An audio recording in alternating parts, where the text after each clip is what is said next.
मैं इस बात को आज भी पूरी तरह समझ नहीं पाया हूं कि उस रात मैं उस रास्ते पर गया ही क्यों था।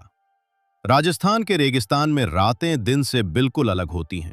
दिन में जहां धूप जमीन को आग बना देती है, वहीं रात में वही जमीन बर्फ की तरह ठंडी लगती है। हवा में एक अजीब सी खुरदरी ठंडक होती है, जैसे कोई अदृश्य हाथ आपकी गर्दन को हल्के हल्के छू रहा हो। मैं हिंगोना के पास अपने एक जानकार से मिलने गया था। काम थोड़ा देर तक चल गया। जब मैं अपनी गाड़ी लेकर वापस लौट रहा था, तब रात के करीब 11:30 बज चुके थे।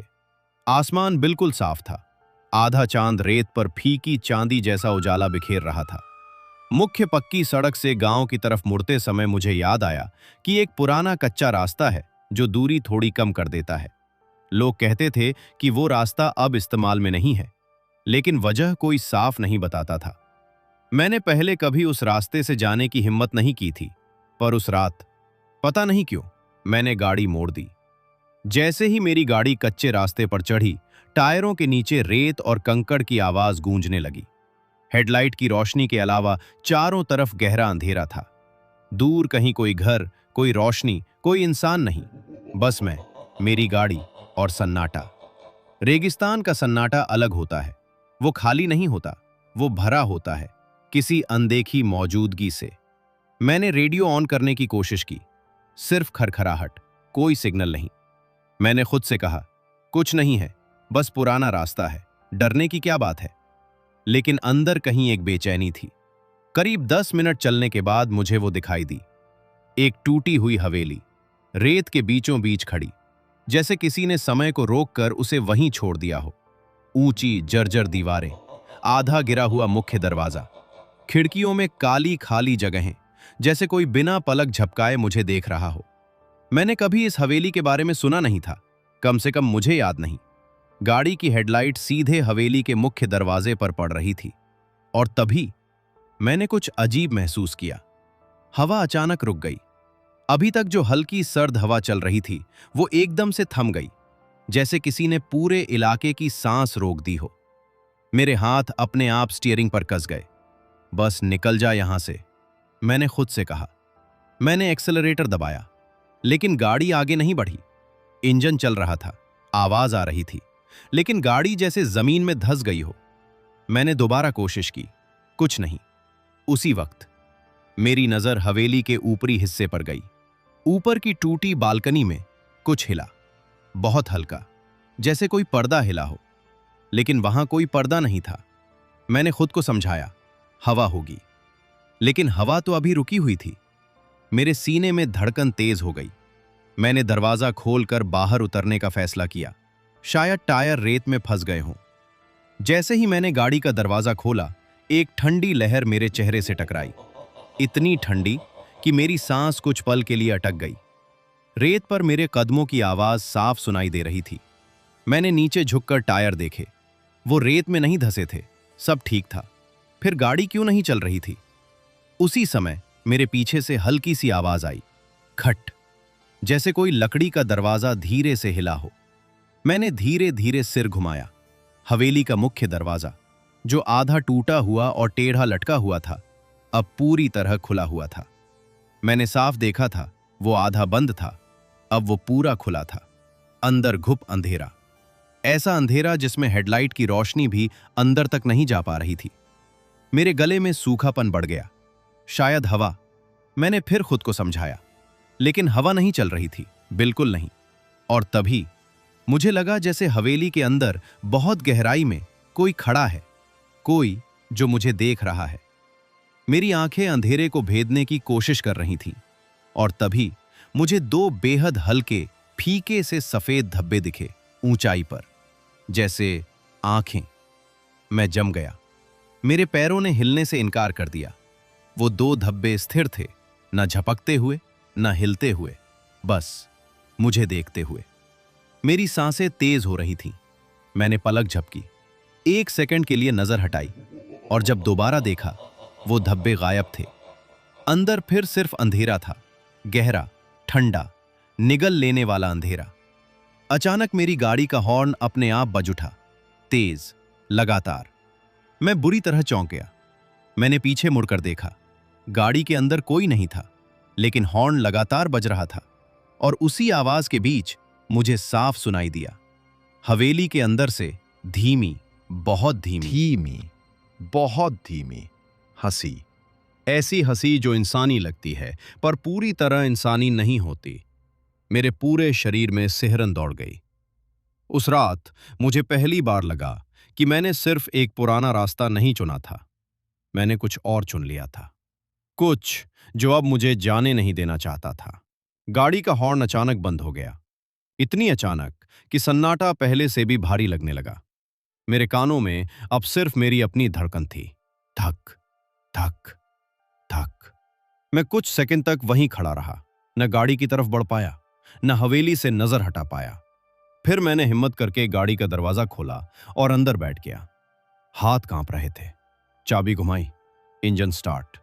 इस बार गाड़ी ने बिना किसी रुकावट के आगे बढ़ना शुरू कर दिया, जैसे कुछ हुआ ही ना हो। मैंने एक्सेलरेटर दबाया, गाड़ी धीरे धीरे हवेली से आगे निकलने लगी। मेरी नजर रियर व्यू मिरर पर जमी हुई थी। हवेली पीछे छूट रही थी, लेकिन एक अजीब सी बात हुई। जैसे जैसे गाड़ी आगे बढ़ रही थी, रियर व्यू मिरर में हवेली और पास आती दिख रही थी। मैंने पलकें झपकाई, फिर देखा, वो पहले से बड़ी दिख रही थी। ये कैसे हो सकता है? मेरे होंठ बुदबुदाए। मैंने शीशा ठीक किया, सब सामान्य। अब हवेली दूर जा रही थी। मैंने गहरी सांस ली। शायद डर ने दिमाग के साथ खेल किया था। करीब 5 मिनट बाद सड़क और भी सुनसान हो गई। कच्चा रास्ता अब और सकरा था। दोनों तरफ सूखी झाड़ियां, बबूल के पेड़ और दूर दूर तक फैली रेत। फिर अचानक इंजन झटका खाकर बंद हो गया। इस बार पूरी तरह। हेडलाइट्स जल रही थीं, लेकिन इंजन मृत। मैंने दोबारा स्टार्ट करने की कोशिश की, कुछ नहीं। तीसरी बार, कुछ नहीं। अब मेरे माथे पर पसीना था, जबकि रात बेहद ठंडी थी। मोबाइल निकाला, नो नेटवर्क। मैंने चारों तरफ देखा, पीछे अंधेरा, आगे अंधेरा, दाएं बाएं बस रेगिस्तान। और तभी हेडलाइट्स टिमटिमाई, एक बार, 2 बार, फिर स्थिर। लेकिन अब उनकी रोशनी में कुछ और था। सड़क के बीचों बीच लगभग 50 कदम आगे कोई खड़ा था, लंबा, बेहद पतला, झुका हुआ सा, सफेद या शायद बहुत फीके रंग के कपड़े। चेहरा साफ नहीं दिख रहा था, वो बिल्कुल स्थिर खड़ा था। मेरी सांस रुक गई। मैंने आंखें मली, शायद झाड़ी होगी, लेकिन नहीं। वो हल्का सा हिला, धीरे, जैसे गर्दन टेढ़ी कर रहा हो। और फिर उसने एक कदम आगे बढ़ाया। मैंने तुरंत दरवाजे लॉक किए। दिल इतनी जोर से धड़क रहा था कि लगा सीने से बाहर आ जाएगा। वो आकृति अब धीरे धीरे गाड़ी की तरफ आ रही थी, हर कदम बहुत धीमा, जैसे उसे कोई जल्दी ना हो। मैंने हॉर्न दबाया, कुछ नहीं, हॉर्न काम नहीं कर रहा था। मैंने हेडलाइट्स फ्लैश की। रोशनी में उसका चेहरा एक पल के लिए साफ हुआ, और उस पल ने मेरी पूरी जिंदगी बदल दी। उसका चेहरा इंसानी नहीं था। त्वचा जैसे सूखी रेत से बनी हो, आंखों की जगह 2 गहरे काले गड्ढे, और होंठ बहुत चौड़े, अस्वाभाविक रूप से खिंचे हुए, जैसे मुस्कुरा रहा हो। लेकिन वो मुस्कान स्वागत की नहीं थी, वो पहचान की थी, जैसे वो मुझे पहले से जानता हो।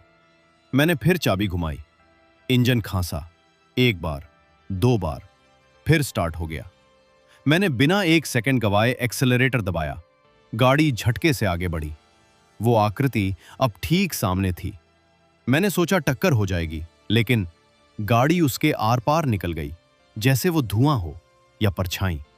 मैंने रियर व्यू मिरर में देखा, कुछ नहीं, सड़क खाली, सिर्फ रेत उड़ रही थी।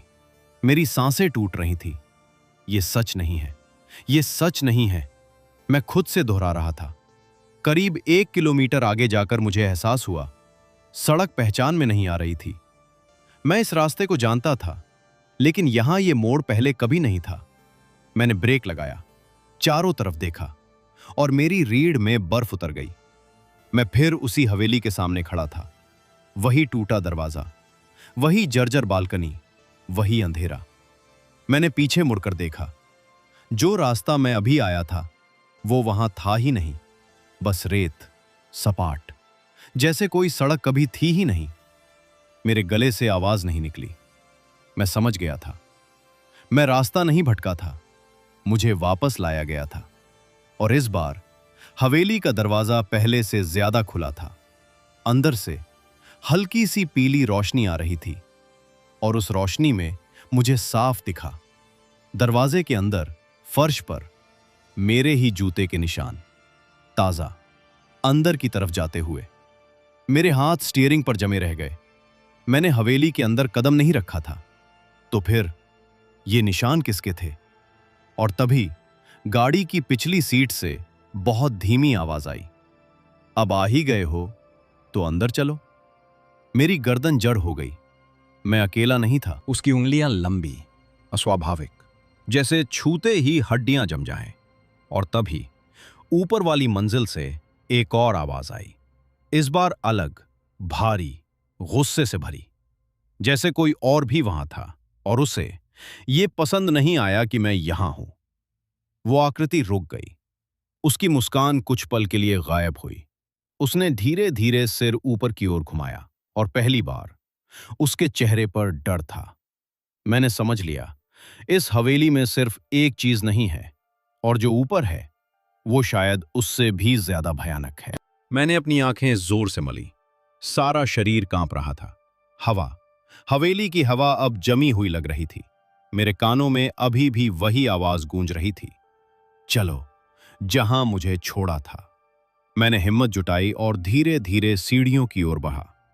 हर कदम जैसे रेत में दब गया, हर कदम जैसे कोई मुझे पीछे खींच रहा हो।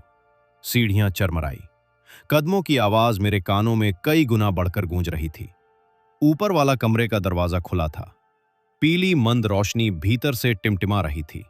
और फिर मैंने देखा, कमरा छोटा था। दीवारों की पपड़ी उखड़ी हुई, मध्य में एक टूटा हुआ झूलता पलंग, नीचे की तरफ खून के सूखे दाग, और फर्श पर मेरे और उस लड़की के पुराने जूतों के निशान अभी भी ताजा लग रहे थे। दिल को पकड़कर मैं कदम अंदर रखा। जैसे ही पैर अंदर गए, फर्श से हल्की खुरचने की आवाज आई। मैंने देखा, छोटे छोटे निशान, जैसे कोई अभी अभी यहां रेंग कर गया हो। और हवा में सांसों की हल्की आवाज, पर इंसानी नहीं, नहीं, बिल्कुल नहीं। मैंने चारों तरफ देखा। फर्श पर पड़े निशान सीधे एक कोने की ओर जा रहे थे। कोना, अंधेरा, सबसे ज्यादा अंधेरा। और वहां वो खड़ी थी, सफेद कपड़ों वाली, चेहरा टूटा हुआ, आंखों में गहरी चोट और दर्द, लेकिन मुझे देखकर मुस्कुरा रही थी। मैं समझ गया, ये वही जगह थी जहां मैंने उसे छोड़ दिया था। वो गिर गई थी और मैं भाग गया। तुम हमेशा भागते रहे, उसकी आवाज फुसफुसाहट में गूंज रही थी। लेकिन अब तुम लौट आए हो। मेरे पैरों के नीचे फर्श चरमराया, ताकत खत्म।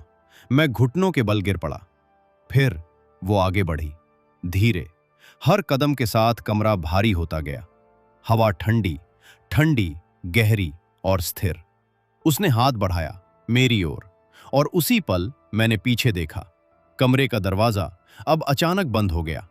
कठोर लकड़ी, सड़ी हुई और जर्जर, लेकिन लॉक नहीं था।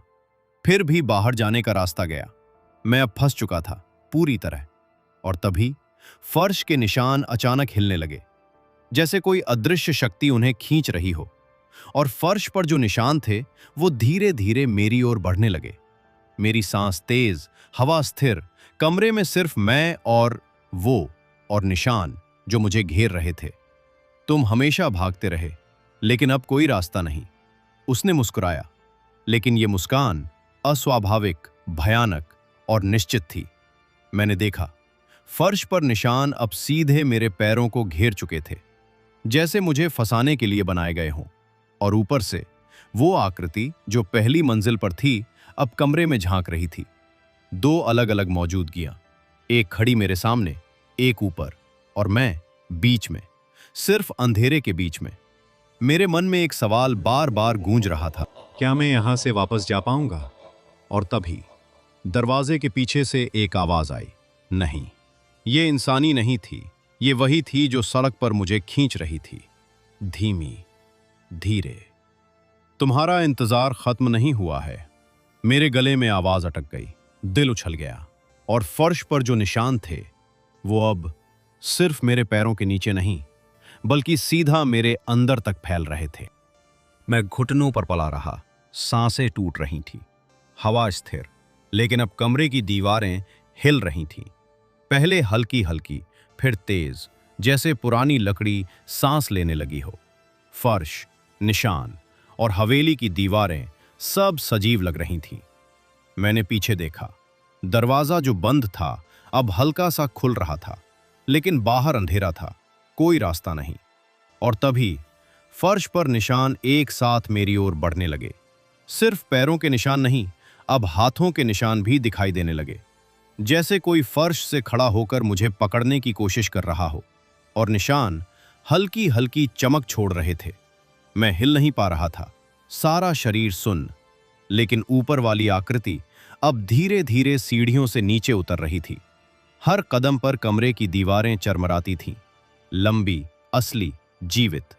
और मेरी सांसों में डर अब सांस लेने की जगह नहीं छोड़ रहा था। सामने वाली लड़की, सफेद कपड़ों वाली, चेहरा टूटा हुआ, अब हंस रही थी, लेकिन उसकी हंसी खुशी नहीं, सजा देने वाली। और धीरे धीरे उसका हाथ बढ़ा। मैंने खुद को पीछे किया, लेकिन निशान सीधे मेरे पैरों के चारों ओर घूम रहे थे, जैसे मुझे फर्श में जकड़ना चाहते हों। फिर एक तेज चीख ऊपर से आई। सीढ़ियों के ऊपर वाली आकृति ने कहा, तुम हमेशा भागते रहे। और उसका हाथ भी नीचे की ओर आया। दो अलग अलग मौजूदगियां, दो अलग अलग शक्तियां, लेकिन मैं बीच में। और तभी कमरे का फर्श धीरे धीरे उठने लगा। छोटा, झूलता, फटा हुआ पलंग, जैसे उसका शरीर बन रहा हो मुझ पर गिरने के लिए। मैंने पीछे देखा। दीवारें अब अंदर की तरफ झुक रही थीं और हवेली की खिड़कियों से पीली मंद रोशनी हिल रही थी। कहीं पर शैडोज, कहीं पर धुआं, और निशान मेरे चारों तरफ घूमते हुए, सिर्फ मेरे पैरों तक नहीं, अब मेरे घुटनों तक और कमर तक। मैंने खुद से कहा, मैं भागूंगा, मैं भागूंगा। लेकिन हवा ने मेरी आवाज निगल ली।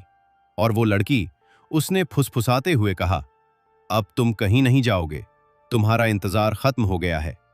और तभी फर्श पर एक चमक दौड़ी। निशान अब चमकते हुए जीवित प्राणियों की तरह मेरे पैरों से ऊपर उठने लगे, जैसे मैं फंस रहा हूं, जैसे हवेली ने मुझे अपने अंदर खींच लिया। मैंने आंखें बंद की। दिल जोर से धड़क रहा था, और आवाजें सीढ़ियों से, फर्श से, चारों दीवारों से सब एक साथ गूंजने लगीं। तुम यहां हो, तुम हमेशा यहां हो, और अब छोड़ना संभव नहीं। कमरे में सब कुछ जीवित हो चुका था। दीवारें चरमराती, फर्श हिलता, पलंग झूलता, और निशान जैसे जिंदा प्राणी मेरे चारों तरफ घूम रहे थे। मैं घुटनों के बल जमीन पर पड़ा था, सांसें फूली हुई, हाथ कांप रहे थे। लेकिन अब मैं समझ गया था कि ये सिर्फ हवेली नहीं थी, ये एक जीवित जगह थी, और मैं उसका शिकार था। सामने वाली लड़की, जिसे मैंने कभी छोड़ दिया था, अब मेरी ओर बढ़ रही थी। सफेद कपड़े धूल में सने हुए, बाल बिखरे, चेहरा आधा टूटा, लेकिन उसकी आंखें अब सिर्फ दर्द और गुस्से से भरी नहीं थीं। अब उसमें इंतजार, न्याय और बदला था। तुमने मुझे छोड़ा, उसकी आवाज अब दिमाग में घुस रही थी। तुमने मुझसे झूठ कहा, तुमने मेरी मदद नहीं की, और अब यहां वापस आए हो। अब तुम भाग नहीं सकते। मैं हिलने की कोशिश करता, लेकिन फर्श, निशान जकड़ चुके थे। हर कदम पर जैसे मेरी आत्मा फंस रही हो। और तभी सीढ़ियों से नीचे वाली आकृति ने मेरी तरफ झुककर कहा, तुमने उसे कभी याद नहीं किया, हर बार भागे, हर बार भूल गए, लेकिन अब भागना बंद होगा। ऊपर से नीचे आती लड़की और पहली मंजिल की आकृति, दोनों एक साथ मेरे चारों तरफ खड़ी हो गईं। और कमरे का अंधेरा अब सिर्फ अंधेरा नहीं था, ये जीवित छाया बन गया था। हवा ठंडी नहीं, बल्कि भारी और घनी हो गई थी, जैसे कोई मुझे निगलने के लिए सांस रोक रहा हो। फर्श पर निशान अब मेरे पैरों से उठकर मेरी कमर तक पहुंच गए, जैसे किसी ने मुझे पकड़ लिया हो। मैंने आवाज निकालने की कोशिश की, पर मेरी आवाज अंदर घुल रही थी। और तभी कमरे का असली रहस्य सामने आया। फर्श के नीचे, जिसको मैं सिर्फ धूल और निशान समझ रहा था, एक और दरार खुली। धूल और रेत गिरने लगी, और अंदर एक छोटा कमरा, जमीन से कुछ फीट नीचे, उजाले में झिलमिला रहा था। उसमें पुरानी जर्जर सिंहासन जैसी लकड़ी की संरचना थी, और उस संरचना के ऊपर उस लड़की के पुराने दोस्त और गांव के लोग थे जिन्हें कभी कोई नहीं देखा। उनकी आंखें खुली, चेहरे स्थिर और हवा में उनका फुसफुसाना। तुमने हमें यहां फंसा दिया, तुमने हमें याद नहीं किया, अब हमारी हवेली तुम्हारी है। मेरी आत्मा में डर ने जगह बना ली। मैं समझ गया, ये हवेली सिर्फ एक जगह नहीं थी, ये यादों, अपराध और फंसी हुई आत्माओं का घर थी, और मैं अब इसका हिस्सा बन चुका था। फर्श की दरार से हल्की रोशनी उठ रही थी। निशान अब सिर्फ मेरे पैरों में नहीं, बल्कि मेरे हाथ, कमर, सिर तक फैल गए, और मैं महसूस कर रहा था कि हवेली मुझे अपने अंदर खींच रही है, जैसे मैं कभी बाहर नहीं निकल पाऊंगा। और फिर पिछली सीट की फुसफुसाहट याद आई। अब आ ही गए हो तो अंदर चलो। हवा स्थिर, अंधेरा गाढ़ा, और हवेली अब पूरी तरह जाग चुकी थी। मैंने खुद से कहा, क्या मैं सच में यहां से बाहर जा पाऊंगा? लेकिन अंदर से एक आवाज गूंज उठी, बाहर जाना अब संभव नहीं। अब मैं फर्श पर पूरी तरह जकड़ा हुआ था। निशान मेरे पैरों, हाथों, कमर तक फैल चुके थे।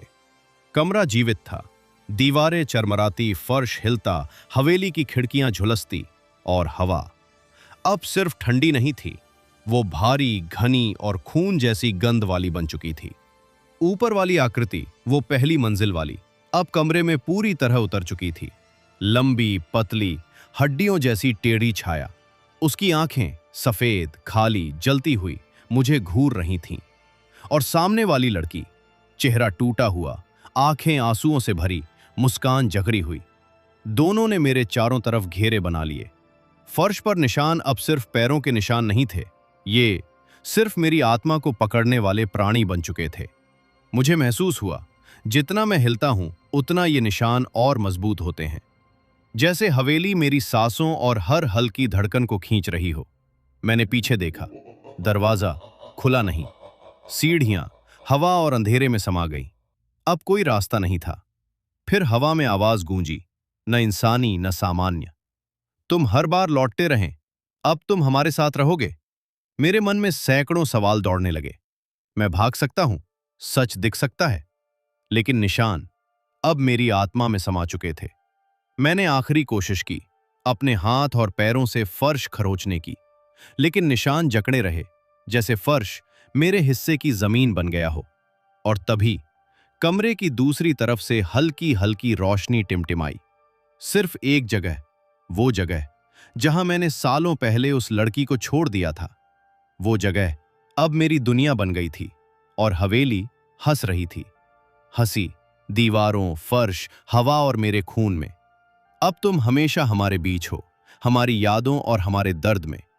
मैंने आखिरी बार सांस भरी और महसूस किया, मैं यहां से बाहर कभी नहीं जाऊंगा, क्योंकि हवेली अब सिर्फ जगह नहीं थी, ये जीवित यादों और फंसी आत्माओं का घर था, और मैं अब हमेशा का शिकार। अब मैं फर्श पर पूरी तरह स्थिर था, सांसें नहीं, बस हल्की हिचकी जैसी आवाज। कमरा, हवेली और दोनों आकृतियां, सभी मेरे चारों तरफ जिंदा हो चुके थे। मैंने आखिरी बार देखा, ऊपर वाली आकृति अब फर्श पर सीधे मेरी ओर झुकी थी, लंबी, पतली, हड्डियों जैसी। उसकी आंखों में खालीपन नहीं, सिर्फ प्रतीक्षा थी। सामने वाली लड़की, चेहरा टूटा, बाल बिखरे, मुस्कान जकड़ी हुई, उसकी आंखें आंसुओं और गुस्से से भरी। और फर्श पर निशान, जिन्हें मैं पहले सिर्फ निशान समझता था, अब जीवित प्राणियों की तरह मेरे चारों ओर घूम रहे थे, मेरी कमर, हाथ, पैरों तक, जैसे मेरी आत्मा को पूरी तरह जकड़ लिया हो। हवा अब ठंडी नहीं, बल्कि गाढ़ी और गहरी थी, जैसे हवेली की हर दीवार मेरी सांसों को निगल रही हो। और आवाज सभी छायाओं की साथ गूंजने लगी, तुम हमेशा भागते रहे, अब तुम हमेशा हमारे बीच हो। मैंने आंखें बंद कर ली, दिमाग में सालों पहले की यादें दौड़ गईं। वो दिन, वो कच्चा रास्ता, वो लड़की, वो गिरा और मैं भागा। मैंने झूठ बोला, खुद को धोखा दिया, और अब सच सामने था। फर्श ने मेरी आखिरी कोशिश को निगल लिया। निशान जिंदा, पंखों जैसी हल्की चमक के साथ मेरी आत्मा को हवेली के अंदर खींच रहे थे। मैंने खुद से कहा, शायद ये अंत है। और उसी पल कमरे की दीवारें चरमराईं, सीढ़ियां चरमराईं, फर्श हिलने लगा, हवा गाढ़ी हो गई, और दो आकृतियां ऊपर वाली और सामने वाली मेरे चारों तरफ घूमती हुई मुझे अपनी ओर खींचने लगी। मैंने आखिरी बार देखा, फर्श पर निशान अब सिर्फ निशान नहीं, मेरी आत्मा की रेखाएं बन गए थे। फिर सब एक साथ हुआ, एक अंतिम हंसी, एक अंतिम फुसफुसाहट, और हवेली ने मुझे निगल लिया। अब मैं उसका हिस्सा था, उसका शिकार, उसका यादों और फंसी आत्माओं का घर। सड़क, हवेली, अंधेरा और मेरी बची हुई पहचान सब अब सिर्फ यादें थीं। और हवेली अब हमेशा जीवित थी, किसी के आने का इंतजार करती, किसी के भागने की कहानी सुनने के लिए। और मैं अब हमेशा के लिए वहां था। अंत।